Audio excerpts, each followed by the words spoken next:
and welcome to Full Disclosure, a podcast project that is designed entirely to let me spend more time with interesting people than I'd ever get on the radio. And Rob Brydon, I have to say, I approach some interviews with a sort of a pep that I don't approach all interviews with, and I am very pepped today. Well, I'm happy to receive your peppishness, and it's evident, James. It's evident. I will say, for people who can see us, yes, we have the appearance of a banker dropping his son off at university. I'm very conscious of posture. There's a couple of episodes recently where I've looked almost like I don't possess a spine. So that's so easily done, though. Yes. And yes, I'm aware of my posture, so I'm trying to. You've got good posture. Well, it's not great. It's so easy to slouch, isn't it? And then suddenly you're 10 minutes into the conversation and you look supine.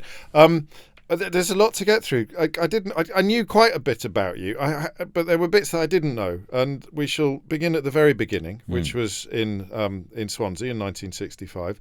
Childhood sounds lovely. Everything I've read about childhood. Yeah, it was.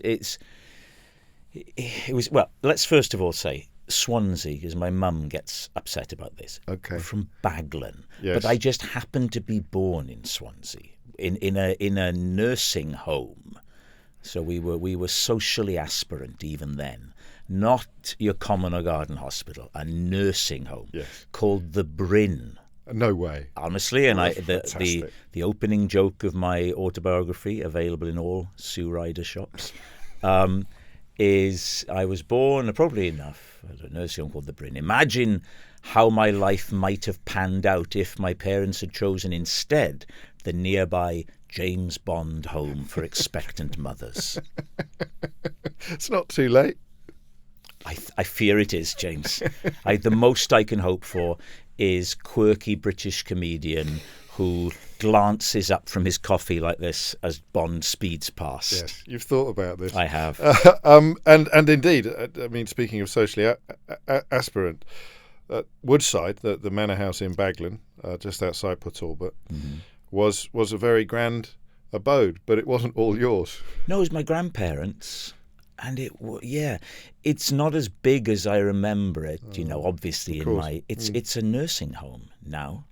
I had an uncle who spent his final days there. So that was a curious thing to go into a house so my grandparents had this house. We lived there some of the time. They also had lodgers.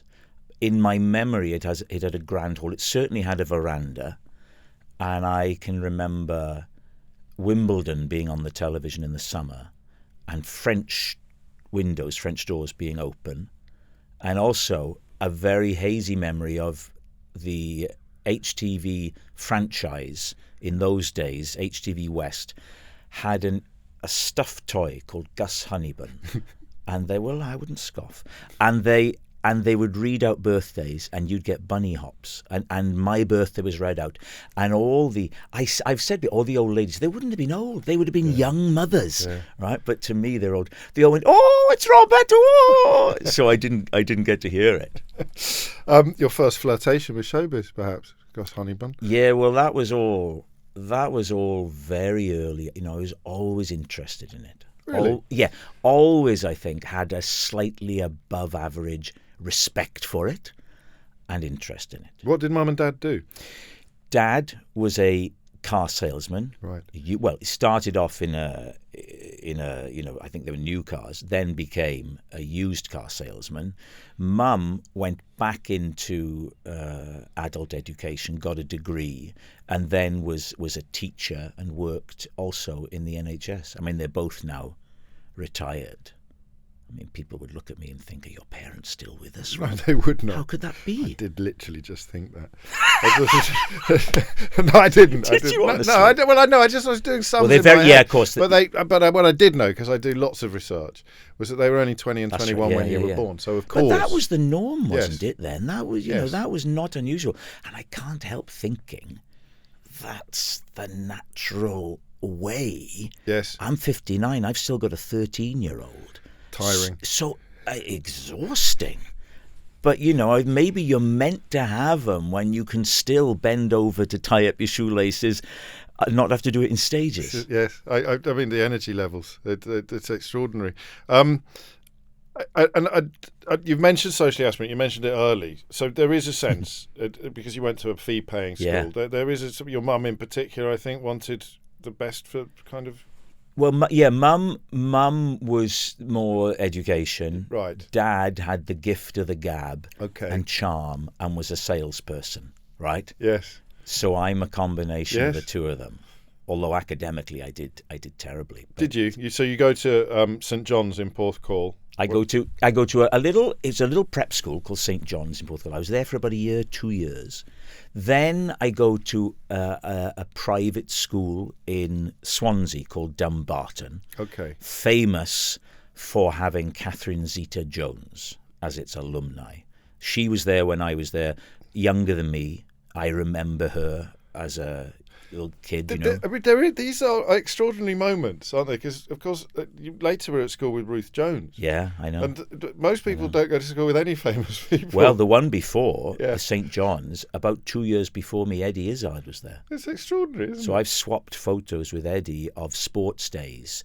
That was in Porthcawl, but it had the feel in my memory of some little minor English public school. Right. Everything was just so. Yes. And the uniform and I was on Graham Norton once with Usain Bolt, and they said, "You got any sports stories?" I said, "Well, no, not really." I thought, "Oh, yeah, actually." So we got up a picture of me coming last in the sack race. Oh. Yeah. Why? What did you say? Did Usain Bolt have any advice for you? Or No, I think contempt is a good word. Why did you stay there for such a short period of time? The first one, did it not work out? Or I don't know. I've never questioned it. But the other one was closer to home. The other one was in Swansea. Just geography. I've never questioned. Yeah. Why did I don't know. Oh, yeah. I will ask. You can, of course, Yeah. as we've already established. It's not lost to the symmetry. And you've said you weren't great at school. You didn't engage in. My mum says that I was until I got interested in acting and stuff. But I like. Who was it who said this the other day? I think Tom Hanks said that. Did you like school? He said, "I liked the hang," and I liked the hang. I liked the structure of school. Because I was just fine at school because I was relatively witty and affable. Yeah. So I was fine at school. And when I hear people who say, "Oh, I hated school," wow, that wasn't me. I didn't hate school at all. So it made sense to you, school. It kind of Yes. it put structure in your day Yeah. and gave you something. You knew what you needed to do. But I couldn't apply myself. Right. And now, when I think, I got 2 O-levels on my first attempt. I had to keep doing resits to get 5 to qualify for the grant to go to drama school. But now I think 2. Yeah. I mean, that's pretty appalling. It's not great, is it? It's terrible. But Two Englishes. You'd moved by then to another school. You'd moved. Well, then we leave the. Now, this year. You didn't get O-level. What age were you when you did your O-levels? We're normal age. Yeah, so you'd be at Porthcawl Comprehensive That's right. by then. Yes. In Bridgend. So it's not in Bridgend, James, on behalf of all the Welsh people. It's in Porthcawl. It's in Porthcawl. Yeah, hence the title. I should have seen that coming, shouldn't I? The Really? clues are there. Yeah, as I as say, we go through the keyhole. I've done too much research. So another move then. So so 3 schools during that period. Well, moving to Porthcawl, I joke about it in my live show, was moving up in the world. Porthcawl is rather lovely. But I went from a private school to a comprehensive school, and I'm embarrassed to say that it filled me with dread. Did it really? Yes, because mixing with. No, now you can twist these words, Mr. O'Brien. That'll be the headline. You can twist these words all you like, but my experience of a comprehensive school at that point was Grange Hill. Yes, okay. Which to me was barbaric. Because at my school, there was no bullying. I never once felt threatened or bullied.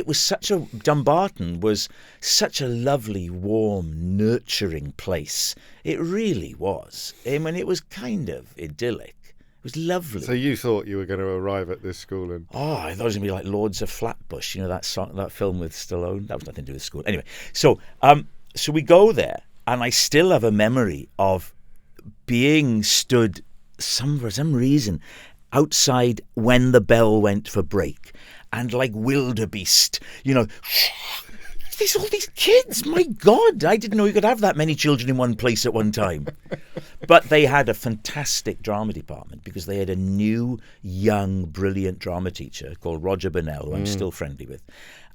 And he was great. And they did musicals every year, big musicals, 3 nights performance.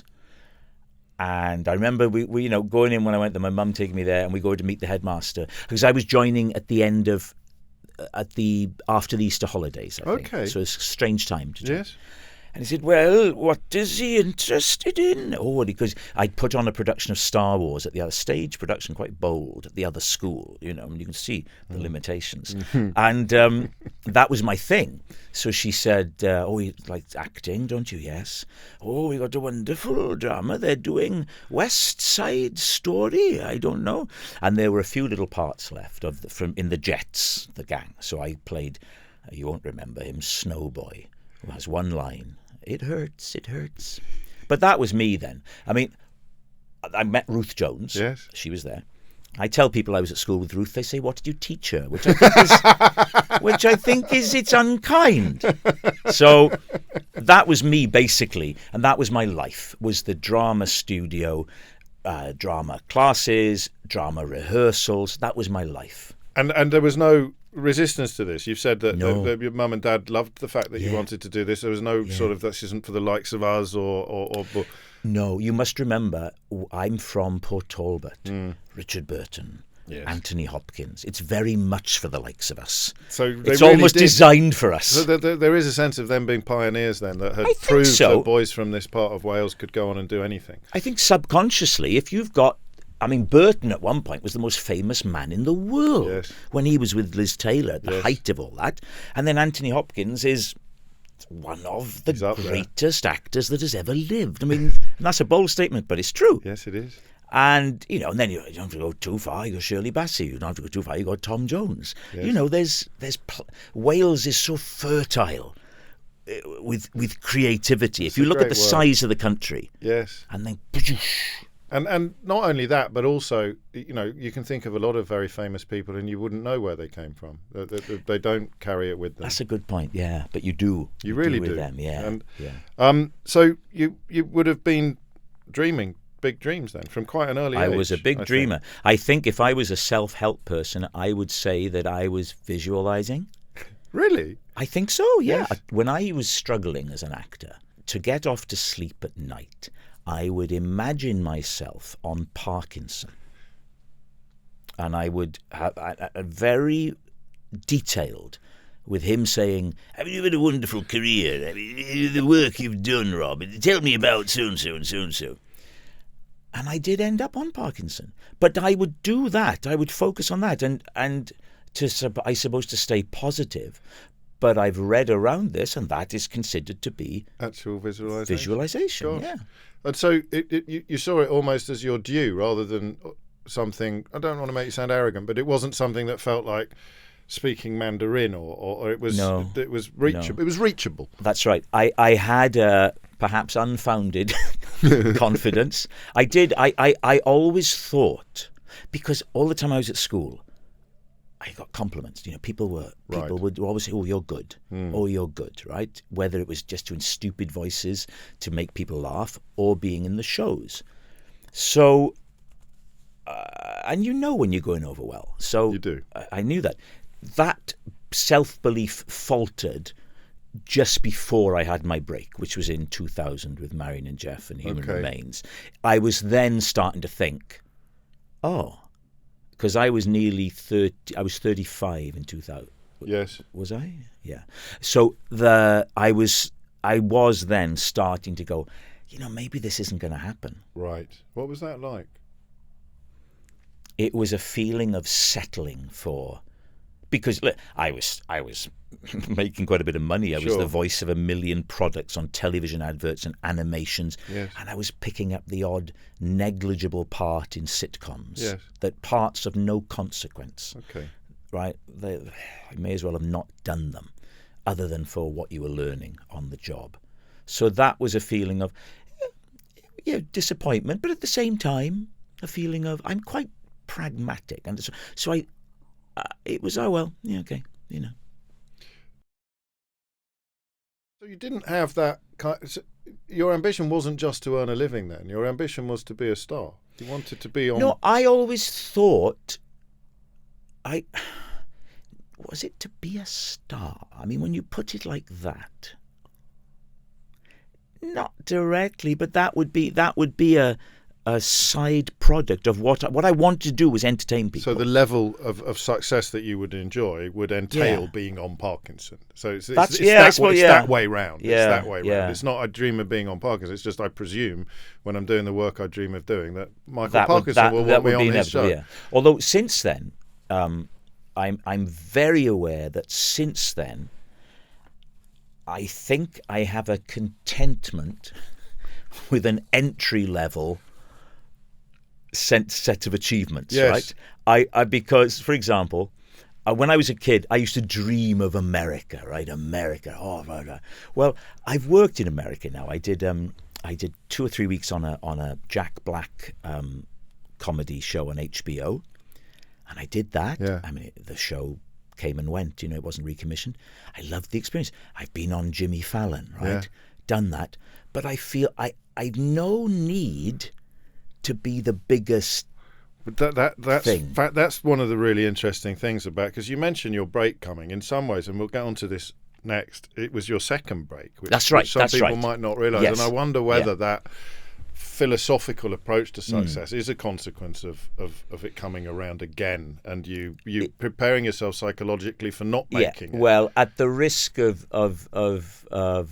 this becoming what do they call it, a misery memoir, the Marrying Jeff and Human Remains happened at the same time as my first marriage ending. Right. Yes. So I think that planted a big thing in me that career success does not equate with happiness. Yeah, of course. Because at the time that I was winning comedy awards and this award and that award, and suddenly I'm in the Sunday Times main feature and all this, and I was desperately unhappy. So, I think that, and also more the earlier stuff, because what you're referring to is when I started out, I worked at BBC in Cardiff, and I was a bit of a fixture for a while on the television and the radio there. So it's very small scale. Yes. Although I felt like Elvis, I mean, I bought a little house, a little starter home. Yes. I think it was £28,000, but I thought I had Graceland. I mean, this was amazing. And then eventually, and I was doing television, radio, all sorts. And then what happened to me, and you'll know this in your world, a new editor came in, out with the old, and that was it. So I was out. So that all came sort of crashing down. Yeah. And that taught me never to have all my eggs in one basket. So since then, it suits me as well to do lots of different jobs because I like them. I wouldn't want to just be an actor on a set with those early calls sitting around for hours on end. But I mean that's the trajectory you embarked on when you left Porth Call. You tried to I think you've told the story of your RADA audition a few times, but I like the follow-up when you met Harold Pinter. Oh yeah. Well, that's I auditioned for RADA. I didn't get in, and I'm not surprised because when I think back, I was so green, I was so provincial. I really was. Well, they should have seen through that, in my opinion. Well, yeah, but no, I think, look, it's a meritocracy. Yeah. And you don't make the grade, you don't make the grade. I've never been one for... Did it hit you hard? Because you'd had this kind of... Well, I got in at the Welsh College of Music and Drama, which I loved. I had a great time there. Did it hit me hard? I don't think so. No one's ever asked me that before. Did it? I've always told the story for comic effect. I knew a lot of actors when I was younger, and that year, that round when you applied to RADA and Central and Webber Douglas and if you've got connections in Wales, you applied to the Royal Welsh Academy, and some people found the experience crushing. Oh no, not you. I'm strong enough for that. Okay. Oh yeah. But I think that's also what separates people who do well. You just got to have balls of steel, basically. You really have as an actor. It's got to bounce off because the rejection is so personal and so constant. Yes. But I was made of stern enough stuff to withstand that. And that becomes clearer later. But for now, you're kind of spotted. You go into a radio studio with a mate, I think. Yes, James Lovell. Yeah, we had a double act together. The producers liked you, so you get offered your own show. Yeah. And then you decide to leave drama school to pursue radio full time. Because it was money. It was a job. It was like that, Yeah, was it? It was a job. Yes. It was money. Also, I'd had an above average interest in radio when I was a kid. Yeah, I used to send off. I think the Exchange and Mart had a thing, how to be a DJ. Yeah. You know, before the internet, you'd send a stamped address envelope and they sent you a book. I found the thought of 2 turntables very sexy. Yes. Whether it was on the radio or in a mobile disco. I thought that was. Yeah. There was something about being in a small room and broadcasting to a lot of people. I used to have what do you call when you have the same dream again and again?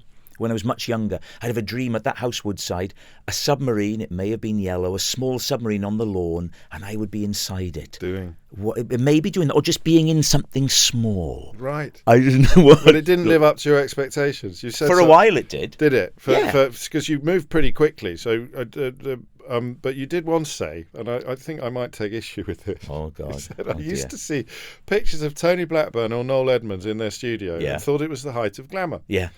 Now I think there's almost a sadness to it, sat there alone in their tiny rooms. Yeah, I can see a different side of it now. I mean, you're the exception that proves the rule. And I'm glad that when you do your show, that there are cameras in there, because it's a feast for the eyes. Oh, thank you. Yeah. No, all I was saying, if I can be clear, Minister, what I was saying there was that it was not, I thought it was so exciting. And I would record this is not unusual, but I would make little radio shows at home onto a cassette, with 2 things, all that kind of stuff. And then a bit later, you see it in a different way. Yeah, because you wanted an audience. I always liked an audience. Yeah. I just liked entertaining people. I just, But really that's what I found odd level. about it. And it was when you're 20, I'm just trying to imagine what went through your mind where you thought, oh, that's a job, that's an income, it's a nice little gig. I'll turn my back on acting, or were you putting acting on hold, or were you? I didn't see them as separate. Okay. I didn't have any highfalutin ideas. I thought that when I got the job on the radio, I thought, oh, wow, God, yeah.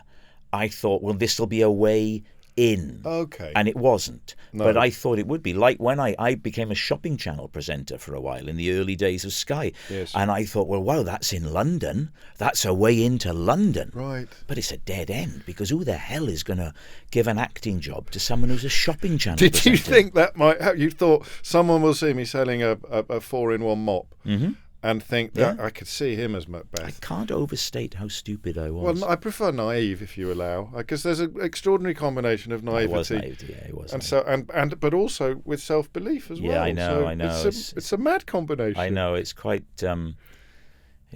interesting. I always remember a thing that Dave Gorman, I did a show with Dave Gorman years ago, and I just came across, I always remembered it though, somebody asked him about me, and he said he's a fascinating combination of robust and fragile. Oh, yeah. And I thought, yeah, that's absolutely right. Yeah. And presumably, as we've touched upon at various stages in your life, one is in the ascendancy and one is not. Because, I mean, you present Rave on BBC Radio 5, which is a kind of youth and that was where I got program. To do some comedy characters that pointed me towards. So I would do character monologues. That's where Keith Barrett of Marion and Jeff and the Keith Barrett Show fame began. Right. Oh, is this why you would talk like that, Keith Barrett? Oh, I don't believe it. I haven't seen Marion for a while. Oh. That was where that began. I also did this German character called Konrad Bolivar. Yoo-hoo! His name was Konrad, and he was always working on a one-man show about Victor Spinetti. Tappity tap.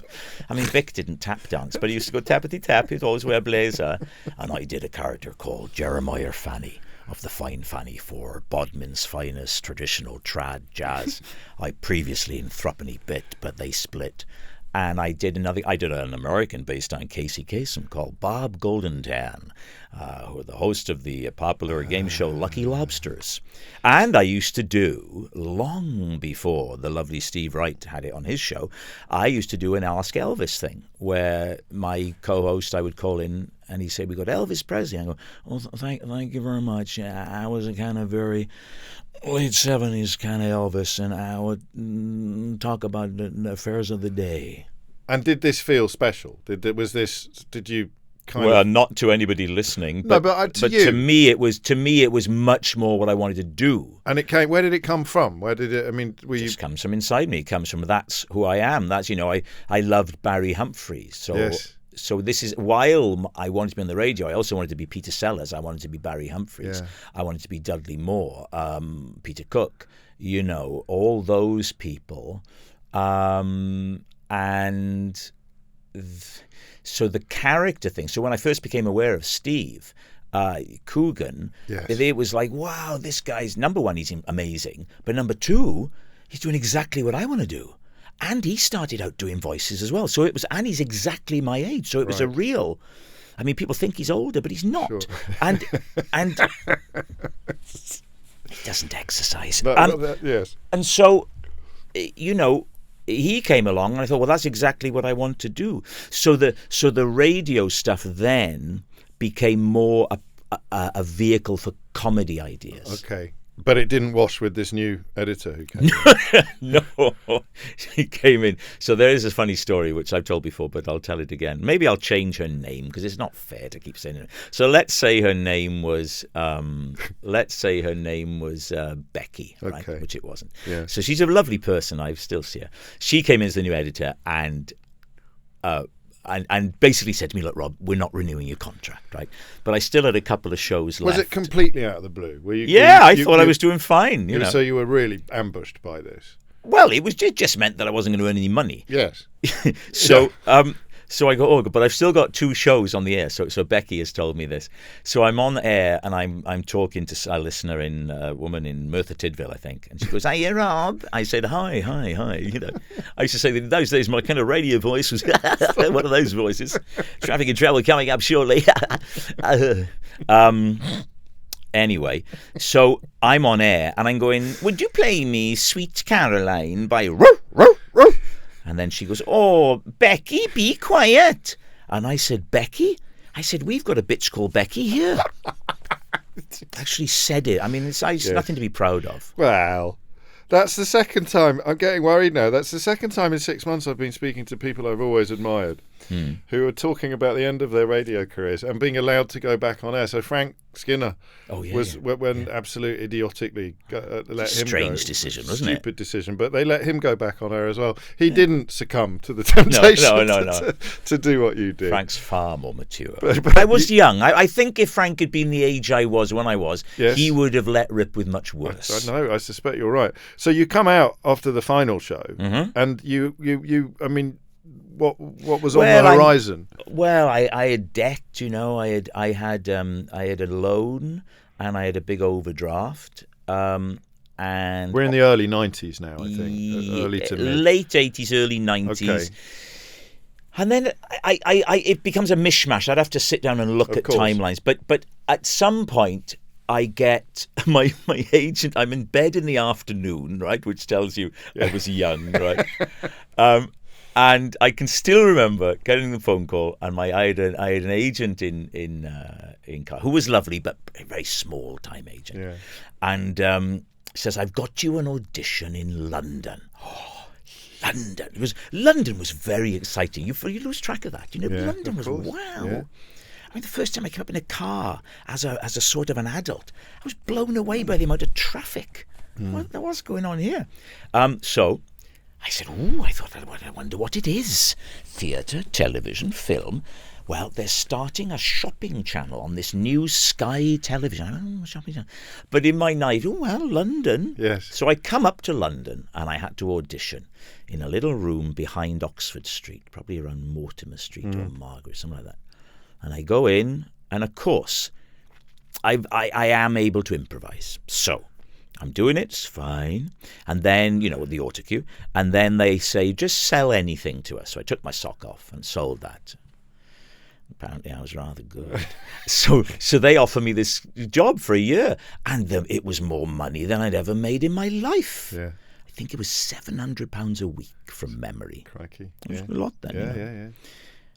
And I think I was probably making £80 a week for one radio show a week. Something, these are tiny figures, So a huge change. Yeah. So I start to do that. And now I am embarrassed. Are you? By the clips that are on YouTube? Yes, okay. yes. But were you embarrassed at the time? No. You probably couldn't have done it if you were. No. I had what it took for that, which is an ability to just talk, and of course my dad was a salesman, yes. So it must be in the blood.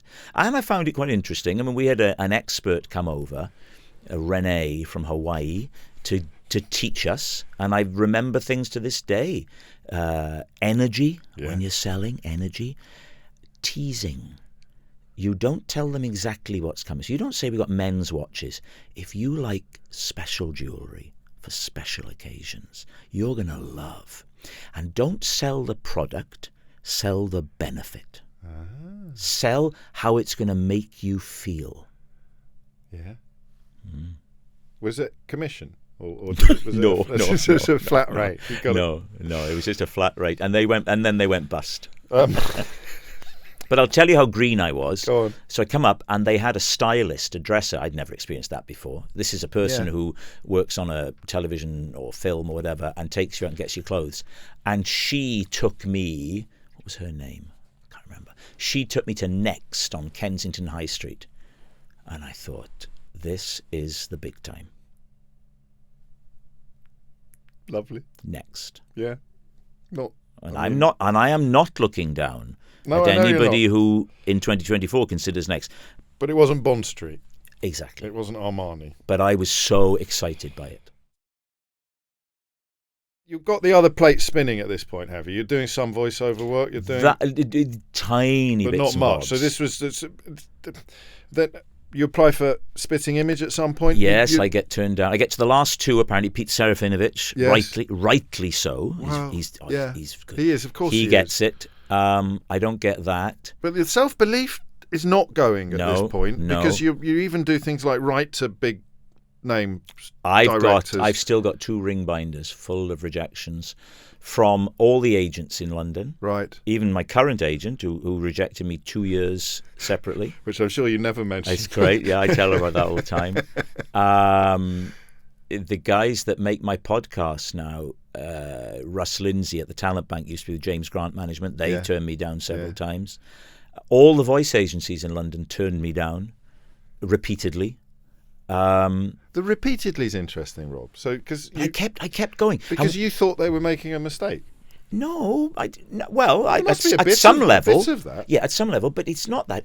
Because when I wrote my autobiography, I read it back, and I went, bloody hell! If I'd known this guy, I'd have told him it's not for you. Right. Yeah. Right. Yeah. But I think what happens is you're going on your I want to say journey. You're heading forward, and you're going like that, right? And you're thinking round the next corner, round the next corner. Round the next corner. Did anyone ever say this isn't for you? There was an agent, a very famous agent who shall remain nameless, again a wonderful person, who had agreed to take me onto her books because she'd heard my voice work. Right. And she thought she was impressed. And I said, but I acting I want to do. She said, yeah, well, that's fine. I said, but you haven't seen my acting. She said, don't need to see your acting. I said, I'd like it if you saw my acting. Well, send me your acting reel, but I'm sure it'll be fine. So I send her this cobbled together thing of things I'd done. And it was little bit parts in this, that, and the other thing, And then radio silence begins. I hear nothing from her. And whenever I would call her to follow up, she's not here. She's in a meeting. And after a while, I begin to realize that I'm being fobbed off here.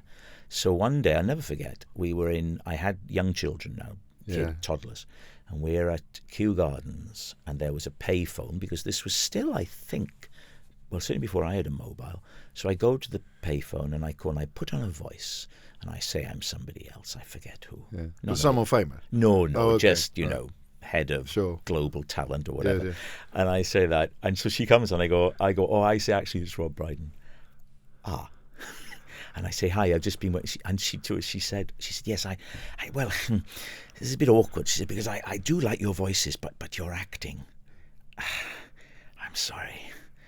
And within a year, or maybe a little bit more, she was on the jury at the British Comedy Awards when I got Best Newcomer. Good Lord. Yeah. What was that like? It wasn't the ha-ha. No, It's you're not that kind of No, person. because look, it wasn't for her. Okay. That's fine. But you did an extraordinary thing, is you essentially unagented yourself by showing her more of your work. So yes, yes. that must be a unique achievement. If you think this is good, wait till you see the yeah. But on second thoughts, we don't want any of you. Listen, how I kept having belief. Yes. Is, I mean, I went once trying to get, you see, in those days you think, right, if I can get an advert, they pay very well. Let's try and get an advert. And I went, and there were agents that specialised in adverts. So I went to see one of them, and I'd sent him a nice photo of me.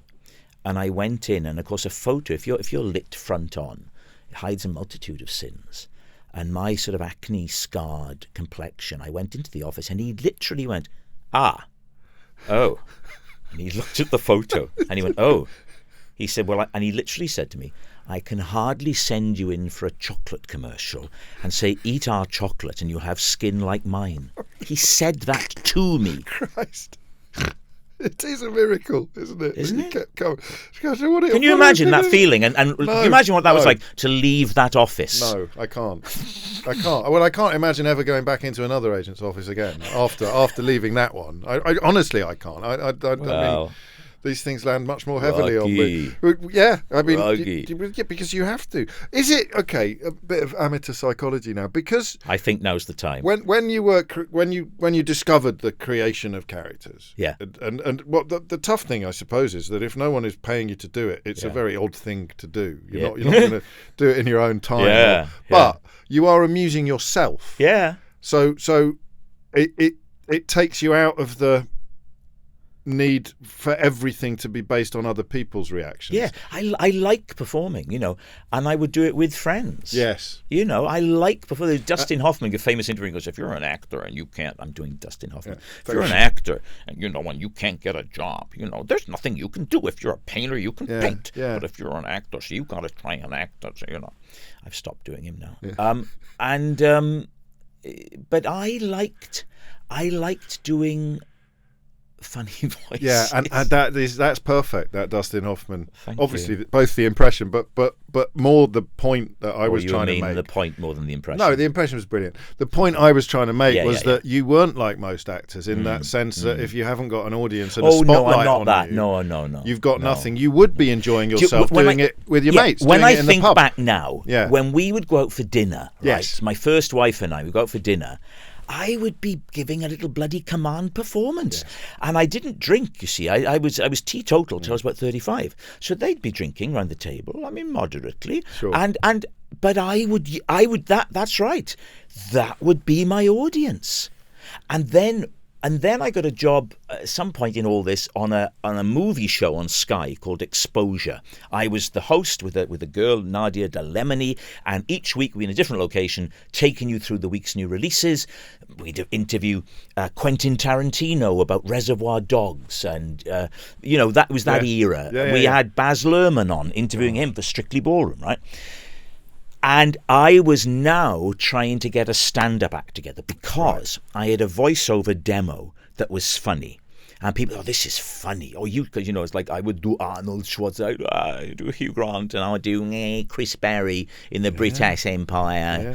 And they'd say, this is funny. So then, what I would do then is I'd go to locations with this little crew, and I would have worked stuff out. I had a little audience, and I would do little bits, seemingly off the top of my head, see their reaction. But that was very much a stage in my development because I was going, I want to see how they react. When I did get up on in a comedy club and perform that demo tape, I died on my arse. Oh, really? Because it was very funny for a demo tape, but it wasn't funny. It didn't cut the mustard in a comedy club. Learning curve? Yeah, I'll say. All. I didn't go back on stage for a year. So that night, so that one did hit you harder than some of the other rejections. I was because it's a room full of people, not just a bloke behind and they a desk. were silent. If they'd heckled me, then hopefully the speed of thought would have helped me. But it was silence, so your throat gets dry, your mouth gets dry, you can't deal with it. Horrible.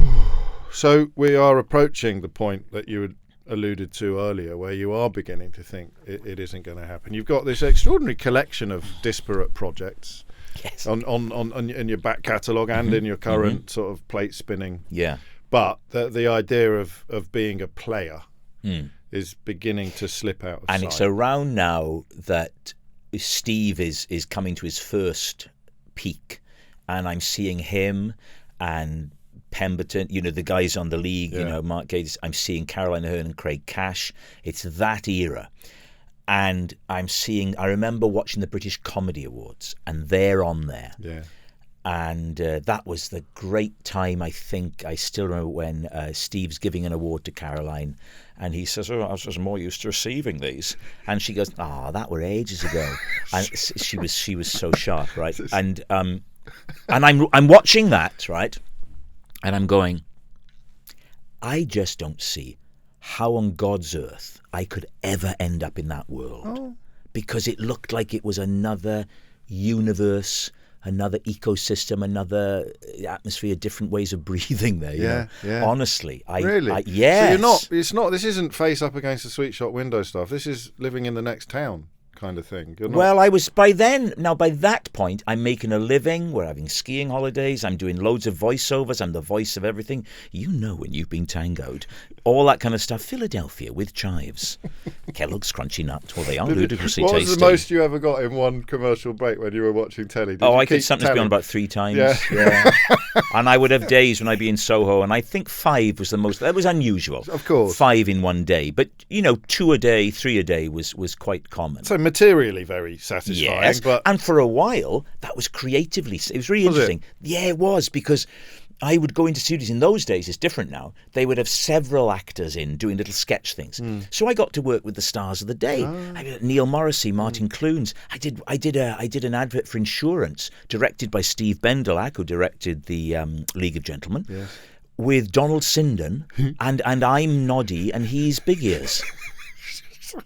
Believe it, That shouldn't be real life. That should be a show. That was and he's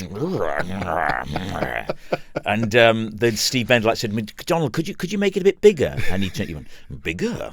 He says, they don't know what they're asking.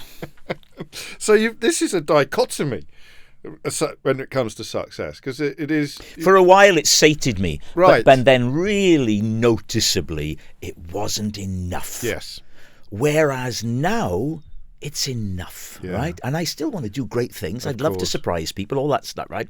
But there's not a need to do that. Whereas then I was going, no, come on. Which is why you kept on punching and you started making tapes. I made a tape because out of nowhere I got a part in Lock, Stock and Two Smoking Barrels. My agent at the time, I don't remember who it was then, gets me a meeting with Guy Ritchie. Nobody knew him then. And I go in and, I'm okay, and da-di-da. And then it all goes quiet because I think they lost their funding. I thought, they just don't want me. They come back, we do. I was the traffic warden that gets beaten up. It's a tiny part. Certain people remember it. I remember it. Yeah, well, but there are certain people, I don't think they know me for anything else. I'll get bullet-headed cockneys, kind of guys who coach kids' football teams, and they see me in the street, it's a traffic warden! and I want to go, but my darling, I have done other work. And so I'm in that, and it's a massive hit, and the review in Empire magazine names me, and I can't tell you what this was huge. This is a tiny body, and an extremely unlucky traffic warden, Robert Brydon, and the canny side of me, the salesman in me, saw that and went, "There's a currency to that. I can use that." So, using the money I was making from voiceovers, now I could do it on my iPhone, but I rented a camera, I rented an edit, I rented a dub. I wrote 4 vignettes. One of them was Keith Barrett in his taxi driving around talking like that. It was seen by Hugo Blick, who I went on to make it with at the BBC, and Steve Coogan, the 90s Manchester comic, gone quiet lately.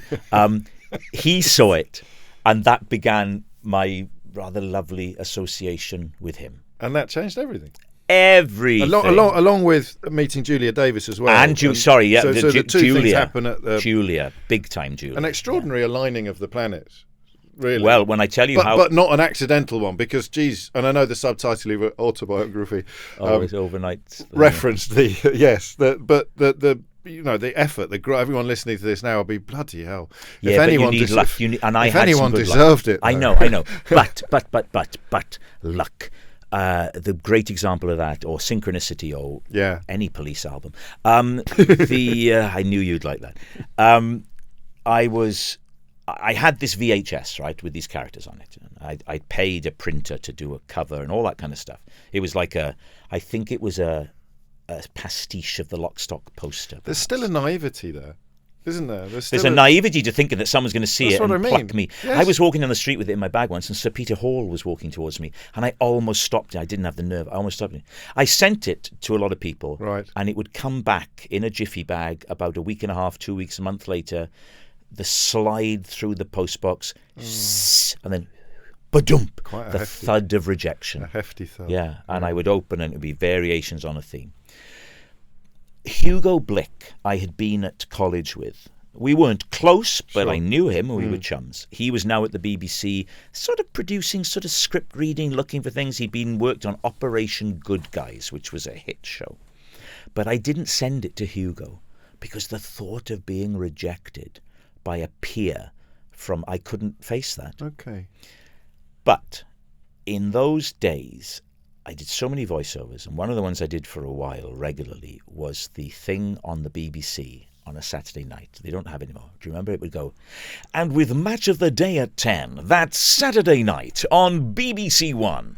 I was him for a while. That's continuity. Yes, but you'd go in and you'd record them. You wouldn't sit there. Okay, I did do continuity at BBC Wales and BSB. I've done everything, James. You're not kidding. This was different. You'd record them. Pierce Brosnan has a recipe for death at 8. There's trouble at Casualty. There's trouble at Holby at 9. And with Match of the Day at 10. And as I was sitting there, I had in my bag this tape, and I thought to myself, I saw you looking at the clock, and as only because I could stay here for the whole day. Well, I've got time. Yeah, well, I've got a charity tonight, but it'll be fine. And I thought to myself, wow, if I bumped into Hugo, that would be good because then different. I could, yeah. I mean, casual. I swear to God, I'm not exaggerating. The BBC then was thousands of people, the old donut, right, walking around. I'm walking along, and I swear to you, James, as I thought that thought, he came round, he appeared in front of me. And I burst out laughing. And he said, what are you doing here? Well, I was just, we'll go and have a coffee. We sit down. Even then, I wasn't going to give him this VHS. I didn't want that rejection. Something inside me, thank God. Sorry, I was on a high bar stool, I remember. I reached out. Yeah, I'd done this, I don't know, I give it to him. Then I head into town for more voiceovers, and I'm at a cafe in Great Marlborough Street, scene of the chocolate complexion rejection. Yes. And my phone goes by now, and I've got a mobile, and he says, yes, I've seen it. I like the last one, because I'd stupidly put the best one at last. Come in and we'll chat about it. Well, I went in the next day. We were on the same page. We came up with sort of backstory. I mean, debatable. Yeah. That's how Marion and Jeff started. To get it commissioned, that took Steve. Right. So Steve had no creative involvement with Marion and Jeff, but it was his heft and influence because it sat with the BBC for 9 months. Right. And other stuff that had been submitted at the same time was getting commissioned and we weren't. Right. But then once Baby Cow, Steve's company, which was new then, took it on, the door was open. And did it go off like a firework? Yeah, it did, because it went out, there were 10 episodes of 10 minutes each, and then there were 6 half hours of Human Remains, and they overlapped each other. So for a while I was the new guy, you know, wow, there was this guy, you know, unknown, and then doing, and they you know, it's amongst my best stuff. I stand by those shows. They're very strong. Yes. I would welcome judgment on them from anyone. Yeah, fair enough. And you can't say that about all my work. Well, you're very honest about that, aren't you? It's kind of can't be. Not, but I don't think I suspect no one's ever used the word precious in the context of your life or your career. I don't think so. And then there's that the second strand of success. This is why I had to look at the clock, because then Gavin and Stacey propels you into a different, into another stratosphere. That's when you realise what mainstream success is. Okay. Because I thought I was pretty successful off the back of Marion and Jeff, Hugh and Rains, Keith Barrett show. What else did I do? I did other bits and bobs, annually retentive, things like that. I was doing just fine, winning awards, all that kind of stuff. And was that enough, Rob? Yeah, I was pretty happy then. That was enough? Yeah, okay. I'm pretty happy then. Yeah, and so then lo and behold. But the thing is, as well as liking, as you know, I said I used to watch Peter Sellers and all those guys, but I also had an interest in Michael Parkinson, Russell Harty, the American talk shows. I was fascinated by that. And I've gone on to do whether my podcast talking or my chat show talking to people. So I'm Barry Humphries. So, so when we took the Keith Barrett character and then Hugo and I, Hugo went off and did a million wonderful things, but this was my character. I had him at college, and I took him in more of a Dame Edna direction with the Keith Barrett show, because I love that. I love that thing. And but then Gavin and Stacey came along, and that's a whole other thing. And also, say, Would I Lie to You, which is seen, it's on every day, as Gavin and Stacey is. Just the number of people that watch it, noticeably different. And what difference does that make to you? I mean, presumably, just simple things like being pointed at in public and things like that changes a lot. Yes, but that's built. I'm fine with that. That built up really gradually for me, and it's always pleasant. I don't think anybody has ever been rude to me in person. I can't imagine what they'd say if they wanted to be rude to you. Well, they can online. There are plenty of people, but yes, of course. I don't. I have a limited involvement with that now. And so you have now, since Bryn became one of the sort of most beloved. It's just a great character. And you knew that immediately, didn't you? Well, not immediately. And I knew it was really good. Sure, but you knew Bryn. Oh, I knew I could play him. Yeah, that's effortless for me. Yeah, and that's the joy. And that's where I think it does become. I read a quote from Anthony Hopkins, which was, relaxation is the key to acting. And he said, so you've got to know the script inside out. Now, I can't claim that I ever know a script inside out, right? But I'm so relaxed when I'm playing Bryn, of course. Which I'm sure helps. Well, of course it does. I mean, that's like a Rosetta Stone when you said that, for why that character just occupies the screen in such a special way. Very relaxed. I mean, I don't think I would change a second of what I've done in that show as that character. If you played it back to me, whereas a lot of other projects, I go, we could have, maybe I could have this, I could have, but is that character? No. That's lovely, isn't it? And they're back at Christmas. Yes. You're all back at Christmas. Yes. About which you are contractually unable to say anything at all. It's so funny. You may wonder if I'm working for the Russians, because this level of secrecy. But it would be such a shame to give anything away. I'm not interested. I was the worst showbiz journalist in the world. If I got a scoop out of you, it'd be an accident, Rob. So I'm just very, very much looking forward to watching it. Yeah. And you are in that kind of space, Barbie. I mean, we should probably acknowledge that Hollywood came calling at some point in that period post. Yeah. Gavin and Stacey. I've done films. Done a few bits. I've done a few films, but they don't. I did The Huntsman, Winter's War with Chris Hemsworth. Chris Hemsworth in there. Wonderful experience. Jessica Chastain, very impressive. Emily Blunt, wonderful. I mean, and Chris Hemsworth is a delight. What else have I done? I've been in some other films, and I've done some little British films, and that's great. I find a lot of actors, a lot of my contemporaries, reach a point. Not everybody, reach a point where they kind of tire of the early starts of a film, and you spend all your time and nobody sees it. Most things come and go, don't they? Yeah, now Barbie was different. Barbie was very different. Barbie was great. I was in that because Margot Robbie liked Gavin Stacey, and Greta. I nearly said Thunberg. Greta Gerwig. That would have been a very different film. It would, wouldn't it? Yeah. They'd have walked everywhere. Which in those heels. And she liked Human Remains. So that's how that came along. There's a poetry to that, isn't there? It's lovely, isn't it? It's lovely. And I think, didn't you record a birthday message for Margot Robbie as well, in the character of Uncle Bryn? Well, you get asked to do lots of things like that. And when it's for somebody as big as her, there's a part of you that thinks, I bet she'll never even see this. Do you know what I mean? So I'd forgotten all about it.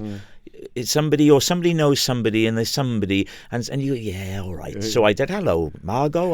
I said, I loved you in the Dancing with Wolves of Wall Street with Kevin Costner, something like that. And so when I first went in for some costume fitting or something, these porter cabins at the studios in Watford, and she comes around a corner, boom, and we bump into each other. And she's very sweet. And she said, oh, I'm so thrilled you're doing this. And she said, oh, and thank you for that message. And I said, oh, you're welcome. I'd forgotten all about it. And then when I actually went to film, on the one day of filming, we were sat down in between takes once I'd been there for a bit. And she said, you know, when I bumped into you that time, she said, you didn't remember doing the message, did you? Oh, wow. I said, no, I didn't. So not at all. Not a dicky word. So what's happened then, now we're nearing the end of our time together, yes, is that nothing's changed except the size of the audience. So you're still doing an incredibly disparate range of different things. You mentioned there was creative satisfaction even when it was on paper trivial or unimportant stuff, but you enjoyed it. Yeah. And you're doing Would I Lie to You? You're doing films, you're doing acting, you come back into Uncle Bryn's Loafers, slipping effortlessly into... You're still just doing loads and loads of different things that you enjoy. Well, I sort of made a decision X number of years ago. Well, one of the things when I started... We didn't even mention the trip. So another, just as an example of something that doesn't fit with anything else that you're doing. Well, and my most recent live stuff has been touring with a band. You know, I have a band, and I do a show where I tell my life story, and we've toured Australia with it, we've toured New Zealand, we've gone around Britain twice with it, and I love it. I was now very nervous about doing it because there's nothing worse than a comedian who says, and now I'm going to sing. But hopefully, if you see it, and it's why I've never done it on the television. Right. Other than, because, you know, I've been asked to do, just anybody who has a profile will be asked to do these things. I'm not saying it's this, look at me, but I've been asked to do shiny floor shows where I sing and all that. But my big thing with that is, if you've chosen to buy a ticket and come and see me, then it's on my terms. And once you're in the room, I'll take it from here. Yeah. But if I'm coming into your living room, he's singing now. Or the bloke, the crunchy nut bloke, the bloke who does the traffic warden, and he's in that Welsh idiot, isn't he? Do you know what I mean? There's that thing of forcing yourself. And so I've come close a few times to saying, oh yeah, okay, let's do this. But no, I like the one thing I want to do is some more character work now. I did a series for Amazon that nobody seems to have seen called My Lady Jane. It got great write-ups. I was very happy. And then, as is happening with the streamers now, one season, gone. I mean... The budget was massive on it. Right. But who's watching? You know? And you've got to do massive numbers. So there's no chance. It's a problem if you go in with a huge budget. You can't grow, can you, in the way that... No, but all shows need to grow. I mean, everybody's heard the story of Seinfeld. Or any number of shows. Even Only Fools and Horses was... Loads of shows. So I'm working on a new sitcom idea that is more in tune with a kind of Human Remains playing a character sensibility. Yes. Because I have lost track of that a little bit, as it would be nice to do that. And for the stuff that's not self-generated, when presumably the thuds in the letterbox now are other people's scripts that arrive, as opposed to your own VHS tapes being returned. What do you? I mean, you don't have an algorithm for selecting projects, do you? It's stuff that speaks to you, stuff that you can finish reading the script of. I'm no good, you know. For me, if I can finish a script, then it's a good script. You'll give it a whirl. Because I find it so hard to focus for that long on something that isn't... scripts are quite hard to read. If you don't know the characters, you've got to take your time. And you say stuff that isn't self-generated. I don't generate that much stuff myself. I really don't. You know, the tour I generated, but I don't really. I don't have... Sometimes wish I did. Mostly I'm happy that I don't. That drive to want to be big. I know some of my peers are still ferociously competitive. I never look at viewing figures. Really? No. Well, I mean, why? But we're back to that point about if you're entertaining yourself, then the job has been worth doing. if they dip below a thing and the thing doesn't get made again, well, there we are. That's that. But I'm not going to get. I've been with people who are very successful and still not happy. Well, not so much not happy. They're still not satisfied. Well, they're not content. You use the word enough. I don't think we use the word enough because it is if you've got enough. Well, the thing I always say, I like two. Well, the one word is balance, right? Yes, I think balance is vital to a happy life.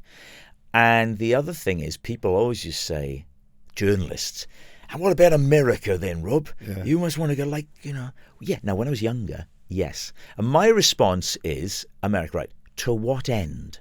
Yeah, of course. To what end? Yes. Because what you want in life is to be happy. Yes. So what is going to make you happy?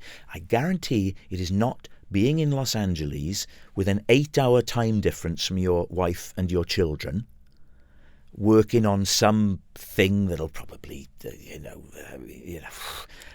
that's not. When I was younger, would have been fantastic, right? Yes. But that's, why would you do that? Why indeed?